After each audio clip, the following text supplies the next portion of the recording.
ईद हो गई है ख़त्म। अब करते हैं जी ईद के बाद के कामों की शुरुआत।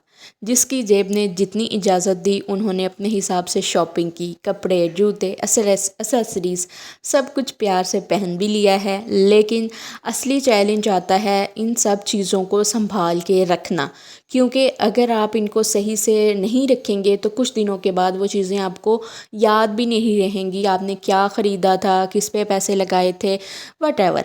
तो आज हम बनाते हैं कुछ ऐसे ऑर्गेनाइज़र बिल्कुल फ्री में बन जाने वाले, चंद मिनटों पे बना के आप अपनी चीज़ों को, बेशक कपड़े हैं, जूते हैं, एसेसरीज़ हैं, उनको ऑर्गेनाइज़ करके रख सकते हैं और सालों साल संभाल सकते हैं। तो चलते हैं अपनी वीडियो की तरफ। अस्सलाम वालेकुम, welcome back to my channel.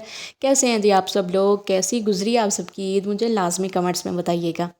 चलें जी, पहला आइडिया आपके साथ शेयर करती हूँ कि ये कद्दू जो होता है ना वो ड्राई होने के बाद उसके अंदर से ये निकलता है स्क्रबर। अब पता नहीं, मुझे अभी भी नहीं पता ये कैसे निकलता है। अगर किसी को पता है तो वो मुझे लाजमी बताइएगा। फ़िलहाल ये मैंने पंसार के स्टोर से मंगवाए हैं। ये इस तरह के स्क्रबर हमें मिले हैं। यहाँ शहरों में तो शायद नहीं मिलते, यहाँ पता नहीं कहाँ से मिलेंगे अच्छे वाले। ये सूखे हुए थे, बिल्कुल ड्राई थे, लेकिन मज़ा नहीं आया मुझे ना ये मंगवा के। अब आइडिया क्या है मैं वो बताती हूँ आपको। कुछ इस तरह से हमने ना इनको काट लेना है और इसके दो पीसेस निकाल लेने हैं। दरमियान में भी जो मटेरियल होगा उसको अभी हम साफ़ सूफ करके ना फ्लैट कर लेंगे। फिर इसके बाद मैंने ये शीट ली है, ये हम जो टेबल पे बिछाने के लिए यूज़ करते हैं या ड्रेसिंग पे बिछाने के यूज़ में आती है, जो वाटर प्रूफ होती है वो इस तरह से।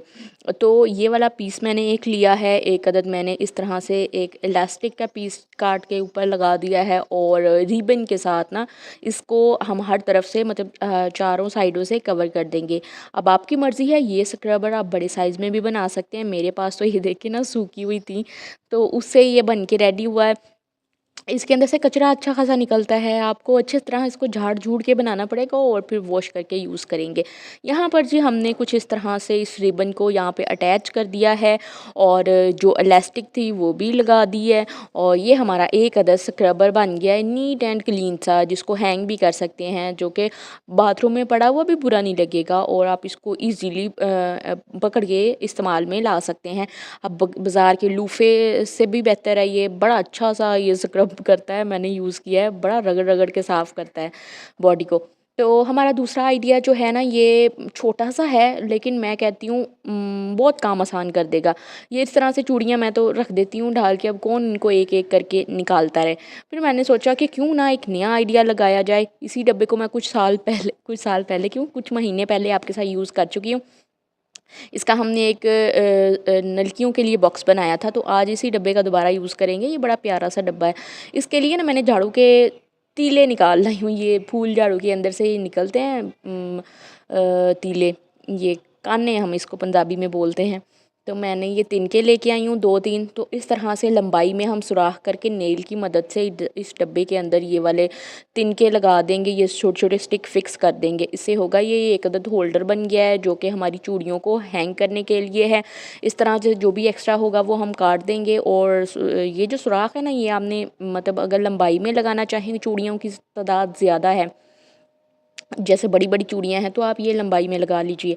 अगर चूड़ियों की तादाद कम है और आप इसको दूसरी तरह भी लगा सकते हैं, वो भी मैं आपको दिखाती हूँ आगे चल के। तो मैं तो इतनी चूड़ियाँ नहीं पहनती, कोई एक आध सेट ले भी लूँ ना तो मैंने वो एक-एक, दो-दो करके पहननी होती हैं। फिर जब दिल किया उतार दी, जब दिल किया उसमें से 1-2 निकाल के फिर पहन ली। कोई मुझे शौक ही नहीं है चूड़ियाँ पहनने का। फिर ना आपने इस तरह से इस तिनके को पीछे करना है स्टिक को और यहाँ पर ये चूड़ियाँ डाल देनी है। अगर बड़े सेट हैं तो डब्बा भी बड़ा ले सकते हैं। मेरे पास तो इतनी चूड़ियाँ थी नहीं तो मैंने डब्बा भी छोटा लिया है। चूड़ियाँ भी ये छोटी सी हैं, मेरी बेटी की ही हैं। तो आप ये देखें, मैं अब आपको ना इसकी साइड चेंज करके दिखाती हूँ कि वो लुक वाइज कैसा लग सकता है। अब देखें ना, चूड़ियों के लिए हम ऑर्गेनाइज़र भी लेके आते हैं, उनको ले सकते हैं अगर आप ख़रीदना चाहें, अगर आपके पास स्पेस है, अगर आप किसी रेंटेड हाउस में नहीं रहते, मतलब चीज़ें रखने की स्पेस होनी चाहिए, तो चीज़ें हम लोग ख़रीदते भी रहते हैं।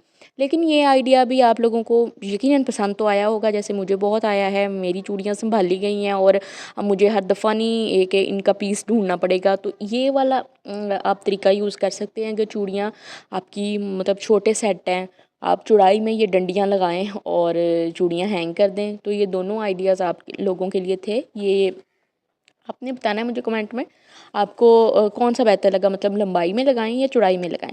तीसरा आइडिया जो है इस वीडियो का, आप लोग देख सकते हैं यहाँ पर हमने एक अदद क्लॉथ बैग लिया है, मैश बैग इसको कह सकते हैं, बड़े साइज़ में है। मेजरमेंट मैं करना भूल गई, फिर लोगों के कमेंट आते हैं कि बिगनर्स के लिए आप मेजरमेंट्स भी बताया करें, तो सॉरी, मैंने सोचा था कि मैं एंड पे ना इसकी मेजरमेंट कर लूँगी, फिर भी याद भूल गया।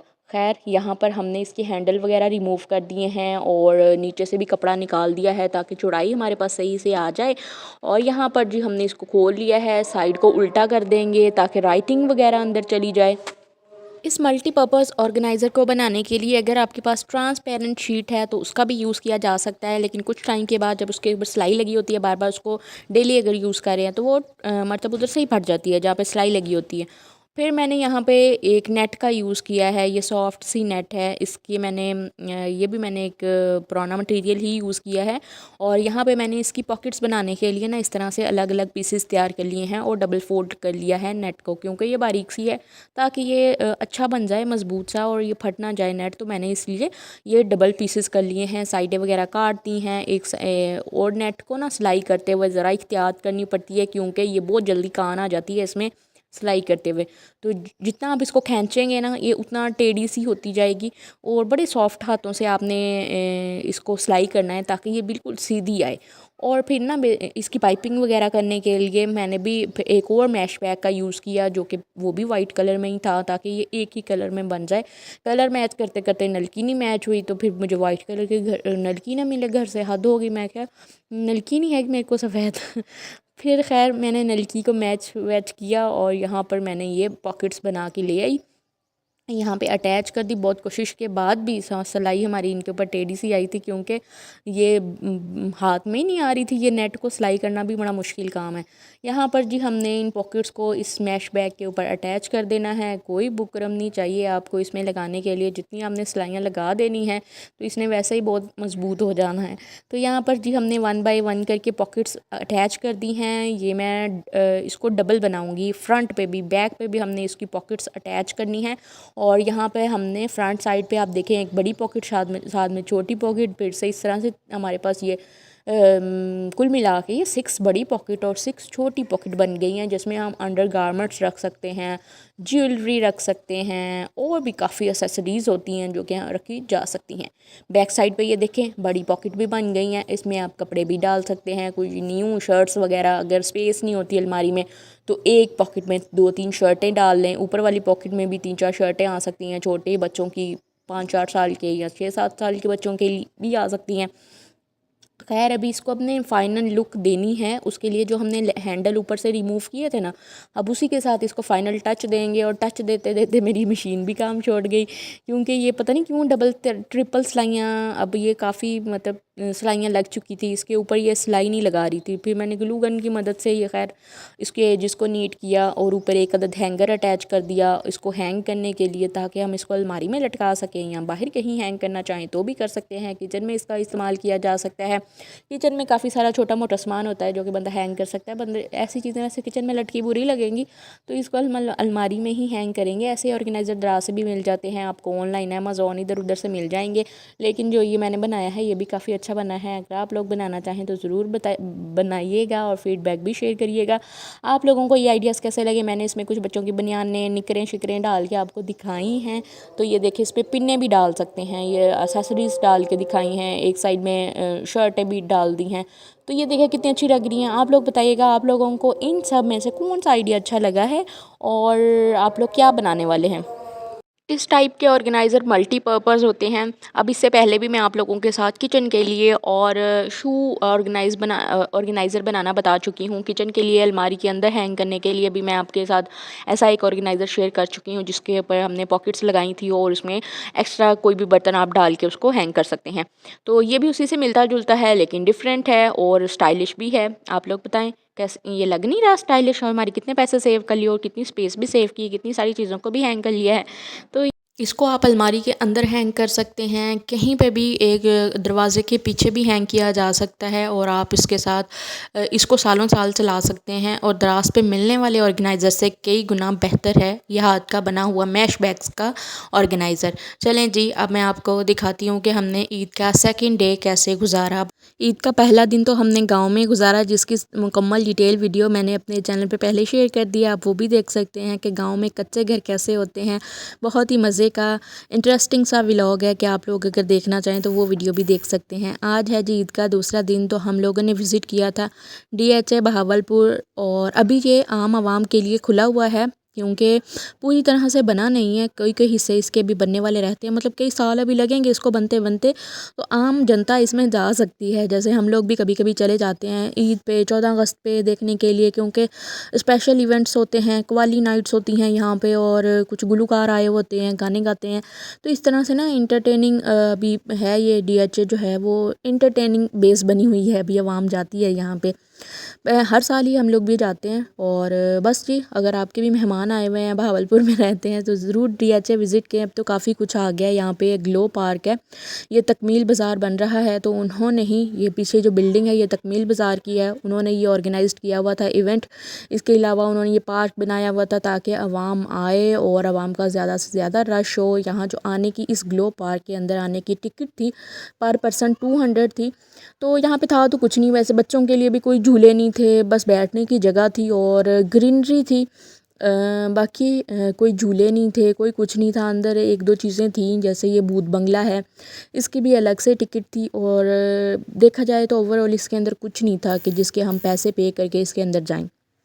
खैर, शाम तक तो इधर उधर फिरते रहे हैं, बच्चे भी खैर देखते रहे हैं। पानी वगैरह, वाटर डांस होता था, वाटर डांस हुआ था, जो कि दिन में तो इतना अच्छा नहीं लग रहा होता। हाँ, रात के टाइम पे लाइटिंग उसमें जब होती है तो एक अलग अलग सी वाइब आती है।